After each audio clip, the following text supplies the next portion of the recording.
La compra de una casa es una de las decisiones más grandes de la vida, no solamente del aspecto financiero, sino también del aspecto emocional y mental. Y cuando se trata de una decisión tan importante, hay que educarse para saber exactamente qué estamos comprando. Y hoy les tengo un listado de las peores propiedades que pueden comprar este año. Así que empecemos. Bienvenidos a Novarise, tu canal de educación financiera. Aquí hablamos de todo un poco acerca de las inversiones, acerca de bienes raíces, inversión en la bolsa, en metales preciosos y en negocios. La manera como el episodio de hoy está creado es que lo vamos a desglosar en dos tipos de propiedades. Primero vamos a hablar de apartamentos, que también muchos lo consideran como su casa, y de las mismas casas en sí, sea single family o sea duplex, cualquier propiedad que utilices tanto como para tu vivienda principal o para inversión para que sea la vivienda principal de alguien más. Vamos a comenzar hablando de apartamentos porque muchos asocian los apartamentos con una entrada más asequible, un punto de entrada más bajo a nivel financiero. Pero esto no siempre es el caso. Puede que un apartamento sea relativamente más económico que comprar una casa, pero a la larga el costo de mantener un apartamento suma bastante a los gastos que vas a tener mensualmente y esas son cosas que hay que considerar de manera muy cuidadosa. Ahora, empezando con los apartamentos, los peores apartamentos que puedes comprar son aquellos apartamentos antiguos que vienen con Special Assessments, en particular aquellos que fueron construidos antes de 1990. Como verás, antes de 1990 las leyes eran diferentes y si comparamos esas leyes con las actuales, puede que algunas de esas leyes o están obsoletas o que son simplemente ilegales hoy en día. Y por esa misma razón, muchos de esos condominios o apartamentos o edificios tienen que hacer actualizaciones a través de renovaciones para ponerse al día con las regulaciones actuales y al mismo tiempo para prevenir un desgaste continuo para que no suceda otro fiasco como sucedió hace años con este condominio en Florida. Estas reparaciones o renovaciones para actualizar esos edificios se les refieren como Special Assessments, ya que son renovaciones especiales que van fuera del gasto tradicional que conlleva mantener un apartamento, que esos son cobrados a través de los Homeowners Associations, en corto HOAs. Y ahora te voy a mostrar un desglose para que tengas una mejor idea del costo financiero que conlleva tener un apartamento. Ahora, este ejemplo supone dos escenarios, ¿no? Una de ellas es comprando a contado y la otra con financiamiento, es decir, con hipotecas, ¿no? Entonces, empecemos hablando de la parte del financiamiento, ¿no? Entonces, cuando tú haces una compra con financiamiento, primero, pues tienes que cubrir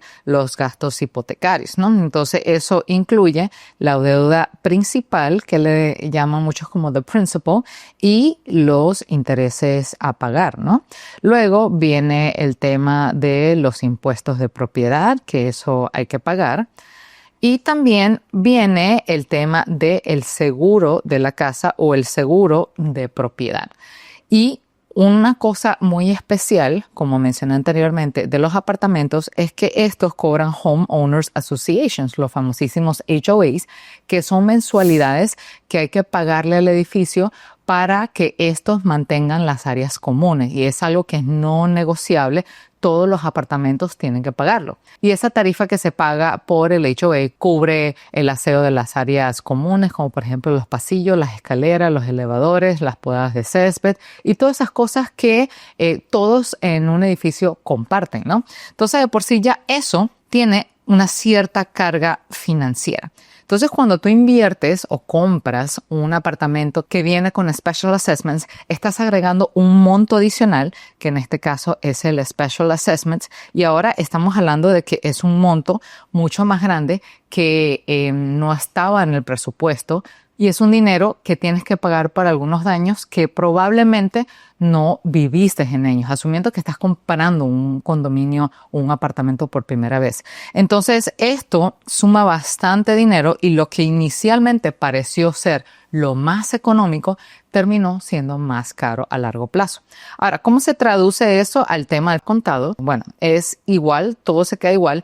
Lo único que cambia en este caso es que ya no tienes hipoteca, pero todavía tienes que pagar por los impuestos de la propiedad, que son los que estamos viendo acá. También tienes que pagar por el seguro, también tienes que pagar por el HOA y obviamente cualquier tipo de special assessments que hay que pagar. Ahora, Lucelia, ¿qué pasa si ya estoy en plena negociación y resulta que gracias a tu video me puse a averiguar y sí me están cobrando special assessments? Bueno, ahí es cuando tú como comprador tienes el poder de negociación, y más si estás en un mercado en donde el comprador está agarrando el poder, ¿no? Entonces, la manera como tú vas a negociar esto es que generalmente en este tipo de compras tú pides al propietario que asuma todos los gastos del assessments, porque por lo general estos assessments lo dan a principios de año o a comienzos de un proyecto. Entonces les dan un presupuesto a los dueños de los apartamentos y le dicen que estos son los assessments que hay que pagar.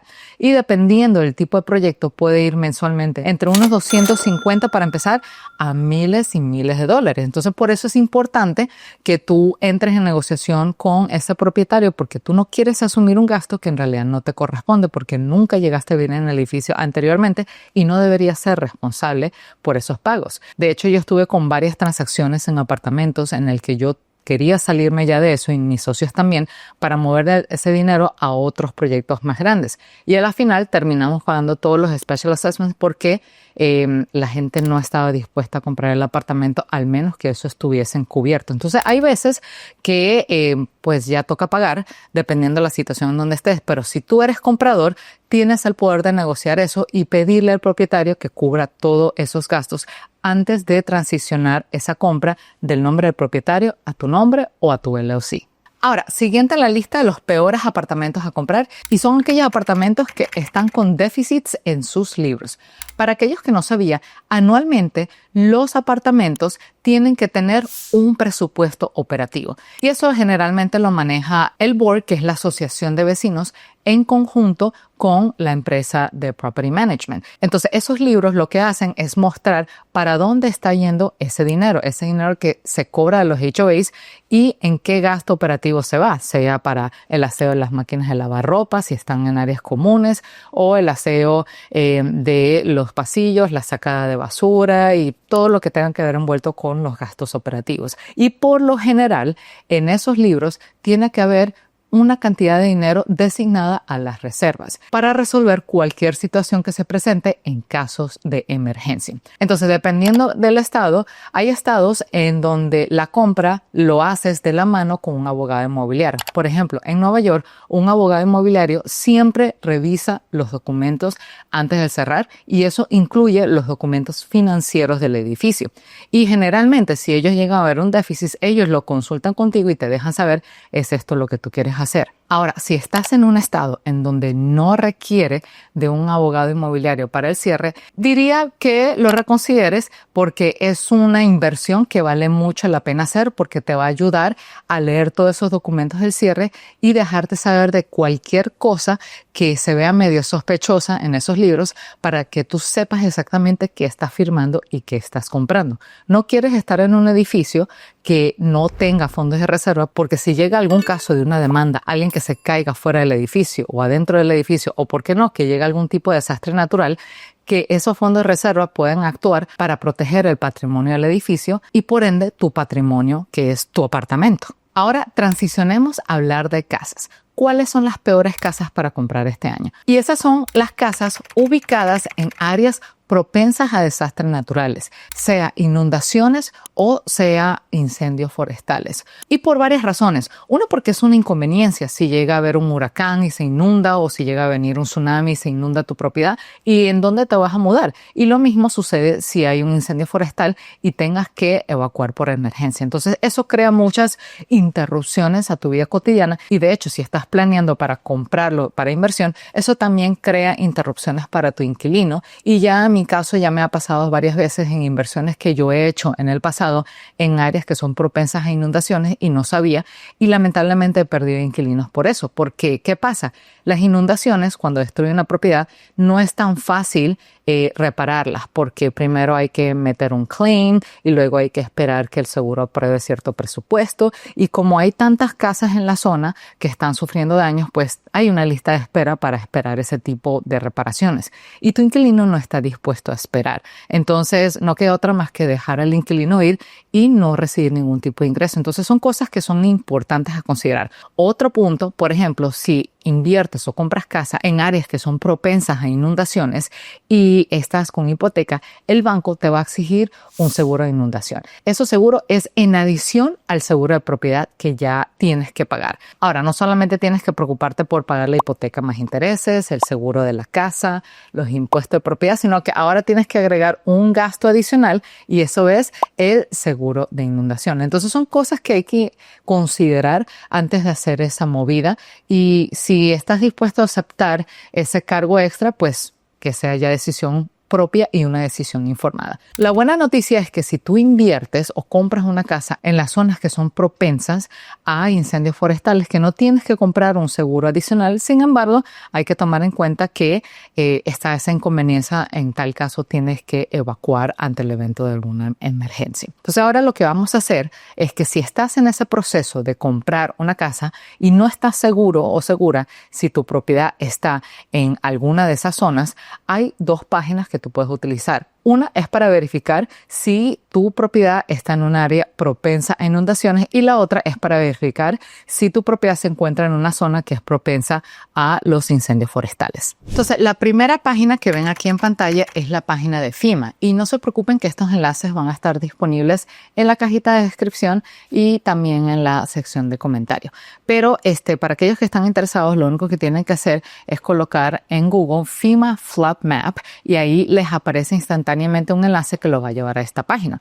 Entonces, aquí lo que yo hice fue una búsqueda rapidito y coloqué el área de Madeira Beach en Florida, que es una zona que a mí me llamaba la atención invertir en ella por el tema del Airbnb, porque estaba cerca de la playa y me imaginé que muchas personas van a querer ir allá como un sitio turístico. Pero cuando vi el mapa, no, me sorprendí. Miren, está en una zona que FEMA cataloga como Special Flood Hazard Area. Y literalmente, toda esta zona está cubierta de el color del agua. Eso quiere decir que cualquier casa que compres en cualquier parte de acá es propensa a inundaciones y eso automáticamente hace que el banco te exija un seguro de inundación y es un costo agregado. Entonces, para aquellos que están en esa búsqueda y quieran comprar, pues lo primero que deberían hacer es chequear para asegurarse que si estás en un área que es propensa a huracanes, que tu propiedad no se encuentre en ese radio. Ahora, si estás comprando en zonas que están propensas a incendios forestales, como por ejemplo en California, en particular área de Los Ángeles y todos esos que están cerca de las montañas, también puedes llegar acá a este mapa que se llama wildfirerisk.org y aquí hay una sección donde tú puedes colocar la comunidad que tú estás buscando comprar. Y en mi caso lo que hice es que escribí Los Ángeles, porque sé que muchos de ustedes están en el área de California y aquí hay varias categorías de Los Ángeles. Entonces está East LA, Lake Los Ángeles, Los Ángeles County. Entonces yo le voy a dar en County para tener como que un mapa más grande y aquí muestra como que el riesgo que tienen ciertas zonas en Los Ángeles a los incendios forestales. Entonces aquí, como verán en la primera imagen, el riesgo a las casas en el área de Los Ángeles aquí está muy alto. Aquí la probabilidad de que tengan algún tipo de incendio forestal, como lo verán en el mapa, es muy alto. Población vulnerable está alta y si existen zonas en donde puedas reducir ese riesgo y muestra que es muy poca. Entonces esto te va a ayudar a tener una buena idea de en dónde te estás metiendo y por ende tomar una decisión informada. Siguiente en la lista, otra de las peores casas que puedes comprar son aquellas que están ubicadas en zonas de alto crimen. En inglés se le llaman como war zones. Es más, yo siempre he dicho, es mejor comprar la casa más fea en un vecindario bonito que comprar las casas más bonitas en los vecindarios feos. Y con los feos me refiero a los vecindarios que tienen una alta tasa de criminalidad. Porque al final del día, cuando tú compras bienes raíces, en realidad tú estás comprando la ubicación, no tanto la casa. Porque la casa siempre se puede cambiar, se puede remodelar, se puede poner bonita.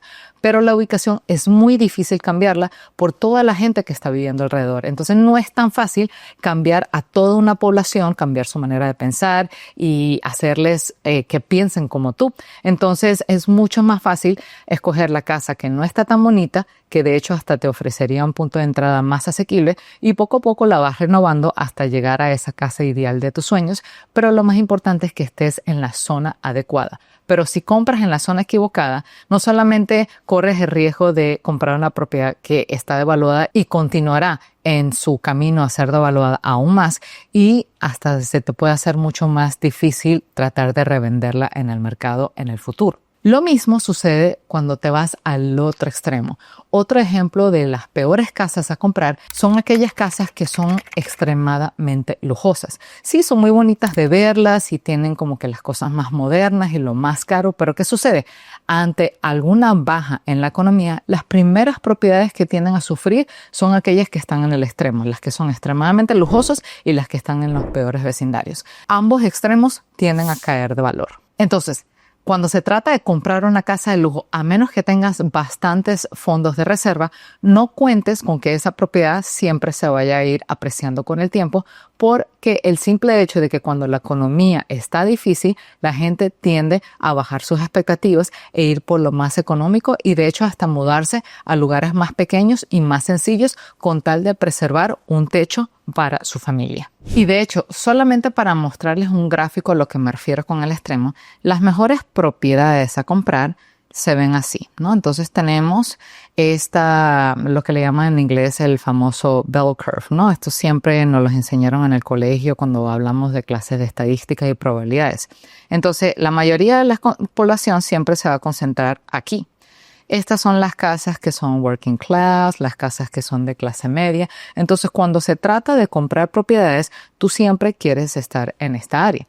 Y cuando se trata de los extremos, esos no son tan buenos porque los extremos son los primeros que sufren. Entonces, de un extremo tenemos las casas en zonas de alto crimen o los famosos war zones, y de este lado están las propiedades que son consideradas de lujo. Entonces, cuando estás en este lado, la probabilidad de que estos bajen de valor son altas. En cambio, cuando estás aquí en esta zona del medio, estas tienden a mantenerse relativamente estable. Puede que se deprecien, pero va a continuar la demanda. Y eso te ayuda a ti tanto como inversionista como dueño de casa, porque tú tampoco quieres que tu casa se devalúe, así sea para tu residencia principal. Y así es como generalmente hago mi estudio de mercado antes de iniciar cualquier proyecto de compra-inversión de bienes raíces. Para aquellos que buscan prepararse de la manera correcta para cualquier proyecto de compra o inversión inmobiliaria, los invito a que se unan a este seminario en donde doy una lección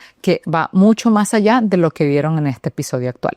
Para aquellos que están interesados, lo único que tienen que hacer es acceder al enlace que ven en pantalla, o si quieren, me dejan saber en la cajita de comentarios y les envío el enlace directamente en la sección de comentarios. Y el seminario es completamente gratuito y en línea, así que lo puedes tomar en la comodidad de tu casa y en el momento que más te convenga. Te estoy viendo en el seminario. Chaito. Bye.